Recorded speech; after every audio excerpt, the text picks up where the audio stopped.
membuka pintu melihat dua pemuda penghuni tetap Lapo Tua. Bang Ketua ternyata, sapa Lamhot basa-basi.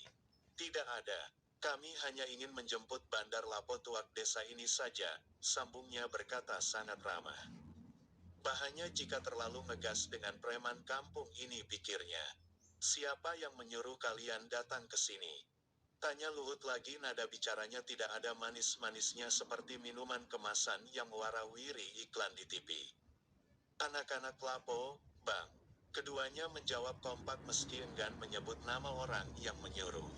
Prinsip anak Lapo Tuak satu salah semua salah. Luhut sangat disegani di desa Sukahati selain karena ia adalah anak orang kaya. Luhut juga salah satu preman pembela kebenaran. Luhut dan Monang sama-sama ditakuti sebagai ketua preman kampung ini. Berkat merekalah tidak ada yang berani menjajah desa Sukahati apalagi para gadis cantik. Kami sedang ada acara, nanti akan menyusul. Tanpa memperdulikan umpan balik sang lawan bicara, Luhut langsung menutup pintu rapat-rapat. Meninggalkan kedua pria itu berdiri mematung. Siapa yang datang, Bang? Tanya Mamak saat melihat Luhut kembali ke ruang TV. Biasalah anak-anak Lapo Tua, Luhut berkata santai sembari menjatuhkan bokongnya di lantai beralas karpet. Apa mereka sudah pergi? Tanya Uli cepat. Gawat jika anak-anak Lapo mengajak Arya untuk minum sementara Arya bukan Monang dan dia juga tidak mengenal siapapun di sana. Bisa jadi bulan-bulanan mereka pria yang disangka Monang karena amnesia pasca menikah, pikir Uli. Perkumpulan laki-laki di Lapo Tuak mulutnya jauh lebih berbisa daripada ibu-ibu gossipers. Sudah, Abang bilang nanti akan menyusul bersama Monang jika acara ini sudah selesai, kata Luhut. Sepasang suami istri itu saling pandang. Menatap dalam diam tanpa bisa mengeluarkan kegundahan hati. Sekarang kita makan dulu. Kami akan menyuapi kalian satu persatu baru kita bisa makan bersama nantinya, kata Mamak menyerahkan piring yang sudah berisi nasi dan ikan hasil tangkapan siang tadi. Monang, apa yang ingin kamu bicarakan tadi? Tanya bapak sebelum menyuapi pasangan suami istri baru itu. Monang hanya ingin mengatakan dia tidak menyangka mendapatkan semua ini. Uli berkata cepat, tidak ingin suaminya mengeluarkan suara. Di saat Arya akan membuka identitas yang sesungguhnya agar kesalahpahaman ini selesai, Uli malah bertingkah. Membiarkan masalah ini sama saja membuat hubungan mereka hancur. Makin lama orang tua Uli tahu, makin besar juga kebohongan yang akan mereka buat. Belum lagi jika tiba-tiba Monang yang asli kembali. Bapak kira ada sesuatu yang penting, ternyata hanya sebuah ungkapan senang saja. Semoga kalian langgeng dan bisa menua seumur hidup. Dikaruniai keturunan, putra dan putri yang berbakti. Bapak menyuapi Arya terlebih dulu baru putrinya. Kenapa tidak membiarkanku bicara jujur? Tanya Arya berbisik. Belum saatnya, jawab Uli singkat. Jangan egois kamu. Keluargamu harus tahu siapa aku, kata Arya kesal. Setelah ini akan kita bicarakan dulu baru memberitahu orang tuaku. Petik 2. Entah rencana apa yang sedang dipikirkan Uli, padahal lebih cepat tahu akan lebih baik untuk mereka ke depannya. Giliran Mamak yang menyuapi putri dan menantunya sambil berkata, aku hanya minta segala yang terbaik untuk kalian. Jika ada yang salah cobalah untuk saling terbuka. Jangan memendam karena itu hanya akan membuat kita berpikir yang macam-macam terhadap pasangan kita. Tuhan memberkati kalian. Wanita tua itu mengecup penuh sayang kening putrinya. Aku akan berkata jujur. Ayah berbisik, perkataannya terdengar begitu mantap. Nanti saja, aku janji akan menyelesaikan segalanya, kata Uli sungguh-sungguh. Baiklah, kata Arya. Luhut mengambil tempat tepat di hadapan adik dan adik iparnya. Kini giliran dia menyuapi wanita yang sudah dijaga sejak kecil. Pria manapun tidak diizinkan mendekat kecuali Monang karena memang pria itu adalah teman satu permainan Luhut. Aku menjaganya dengan penuh kasih sayang sejak dia lahir di dunia ini. Aku berharap kamu jangan menyakitinya. Sejak dulu hanya kamu saja yang aku percaya untuk menjaganya. Sekarang tolong jangan sia-siakan kepercayaanku. Luhut tersenyum, ada buliran air mata di kelopak matanya saat menyuapi adik tersayangnya itu. Setelah acara makan-makan dan kata penasehat keluarga itu kembali ke rutinitasnya masing-masing. Luhut sudah bersiap dekat jaket kulit dan celana jeans senada. Pria sangar itu hendak berangkat ke Lapo Tua.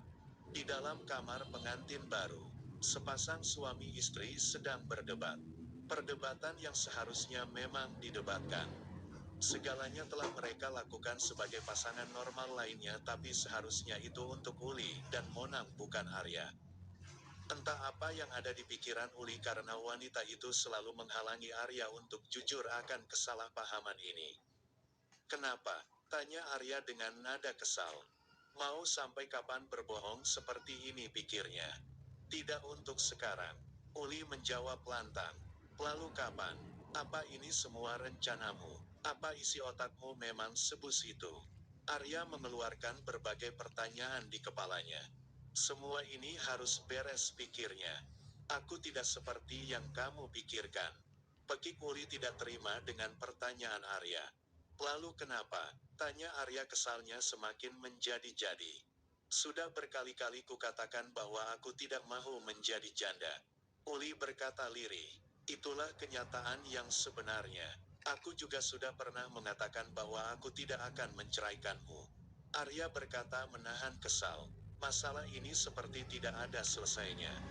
Jika Bapak atau Luhut tahu kalau yang di rumah adalah Arya, sudah bisa dipastikan hubungan pernikahan mereka akan selesai.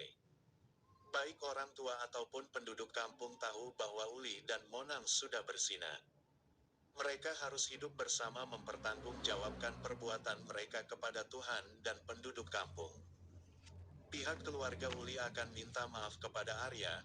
Mereka akan mengembalikan Arya pulang ke kota dengan cara terhormat. Dan Uli, wanita itu akan menjadi janda, sementara Monang yang asli tidak tahu di mana keberadaannya. Kenapa merenung? Tanya Arya yang sejak tadi memperhatikan Uli. Dari caranya terdiam sudah bisa dipastikan bahwa Uli sedang memikirkan sesuatu yang berat. Kamu bisa merencanakan sesuatu, tapi kamu tidak kenal siapa bapakku dan penduduk kampung ini. Jika mereka tahu bahwa kamu bukan Monang, maka aku benar-benar akan menjadi janda. Uli mencoba menjelaskan lagi. Aku tidak mengerti jalan pikiran kalian penduduk desa ini. Kita telah melakukan segala ritual pernikahan sesungguhnya, tapi aku bukan Monang. Aku adalah Arya dan kalian telah menyalahi hak asasi manusia. Kali ini kesabaran Arya berada di puncak. Tidak masalah menikah terpaksa atau dadakan, tapi jangan sampai salah orang seperti yang sekarang terjadi padanya. Semua ini hanya ketakutanmu semata. Apapun alasannya, aku akan tetap berkata jujur. Aku juga tidak akan membiarkanmu menjadi janda. Apalagi jika aku harus mengingkari janji di hadapan Tuhan. Padahal hanya kata yang terucap, apalagi saat bersumpah, bukan nama Arya yang tertera. Arya pergi meninggalkan Uli sendirian di kamar. Membanting pintu berharap kekesalannya dapat reda untuk sesaat. Tok, tok, tok. Luhut mengetuk pintu kamar Uli berniat mengajak adik iparnya pergi ke Lapo Tua. Masuk, teriak Uli dari dalam.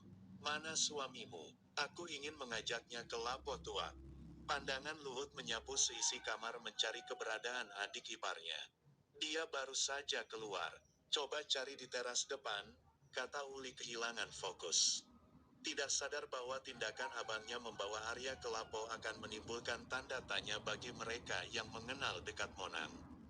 Kalau begitu akan aku temui dia. Sebaiknya kamu jangan menunggu suamimu pulang. Kami di Lapo Tuak mungkin agak lama, kata Luhut menjelaskan.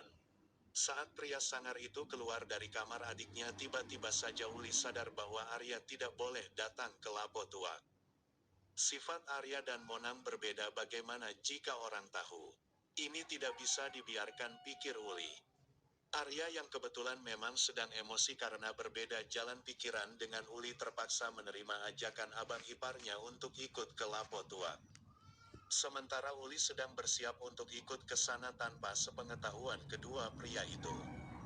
Wanita dengan status istri sah Arya itu sedang menyusun rencana.